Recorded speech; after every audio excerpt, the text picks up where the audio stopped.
let's get back to politics. Not that we were off the topic. Jeremy Hunt, there's an election coming up, don't you? Jeremy Hunt hints he will slash more taxes in spring, as he vows to reduce burden to help struggling families. This whole idea that taxes have been in any way slashed, they just have been tiny little trimmings on the edges. And then trim them down. But he's going to slash them. He's going to... It's such a placed story. Jeremy Hunt is planning more personal giveaways for Brits. Giveaways. It's like we don't pay taxes in the first place.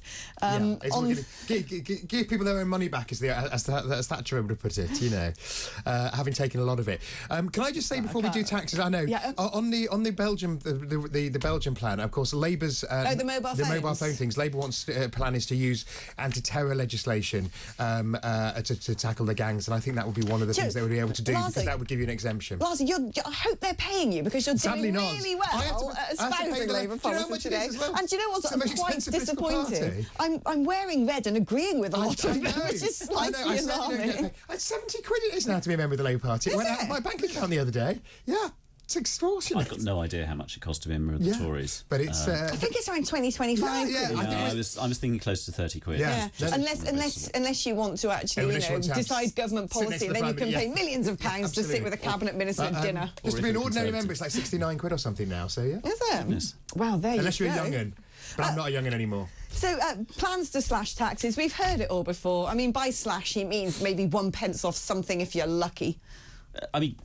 Yes, and to your point, I mean, are you going to notice against a rising tide of more people being hauled into higher rate tax because of fiscal drag? So, I mean, the question is, how is he affording this? And the answer to that is he's affording it by, he afforded the last tax cuts, so the national insurance cut that's just come in, on the basis of holding an assumed public spending freeze, a real terms rise of 1% after the election.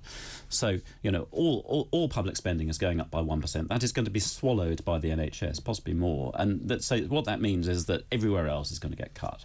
So how does he afford now, this isn't static. Well, maybe he discovers the economy is going to boom for the next kind of 5 years, but on the assumption that's not going to happen, I think we can fairly assume it won't. What we will probably find at the budget is that he's going to pencil in something even more savage for after the election, so he can give away money now, against the wider context. So he is spending tomorrow's tax rises or spending cuts now, and what I don't understand.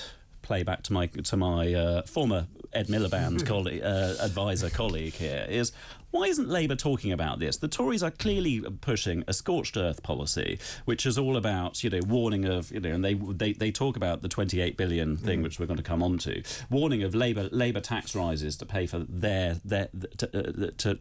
tax cuts. So what? Why is Labour not saying, you have penciled in an enormous number of cuts for after the election. Where are they? Well, I think, that's a very good question. I think the problem is that Labour is likely to basically endorse the Tories' spending totals, which is what Tony Blair and Gordon Brown did before the 97 election, although they did, after a year when the economy did grow better than expected, they did find extra money for the NHS, etc.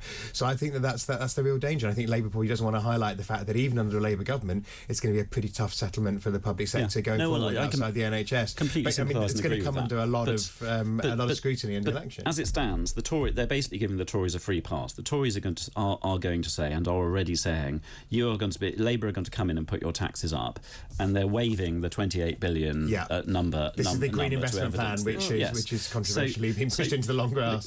What Labour is not really saying is the Tories are planning austerity Mark II, new and even more savage. Ask your Tory MP, ask your Tory candidate where the cuts are coming, because and they'll stand against them. Yeah, and will Labour reverse those? So I think if we see separate briefings, sometimes we have the briefing that inheritance tax is going to cut, and sometimes we have the briefing which is mad, and sometimes it's going to be personal taxes, either income tax or more national insurance.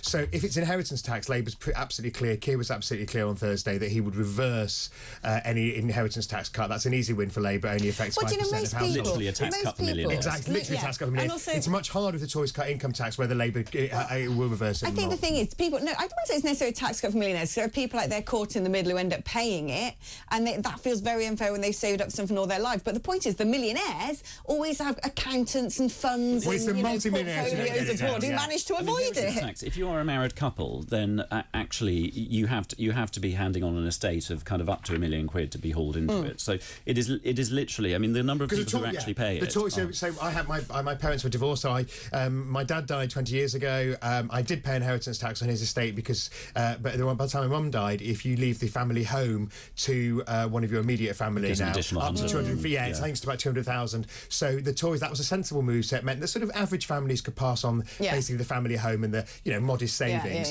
That I think was a sensible thing to do. But once you're getting above that, you are looking at people who are pretty well off, even if they have. Let's just be quite clear here. The problem we've got right now is, if you want to put more money into public services and not go for cuts, including, of course, the NHS, then you're going to have to tax people more. When Liz Truss announced big tax cuts without saying where the money was going to come from, the markets all went, and rightly so. Well, and we're paying more in interest, and we're paying more in interest on our debt pile, which is really going to be a killer as well. My guess would be to that point. Keep those thoughts, because I've got to go to the hour advert break, which is sort of a hard line one. I can't go over on this one.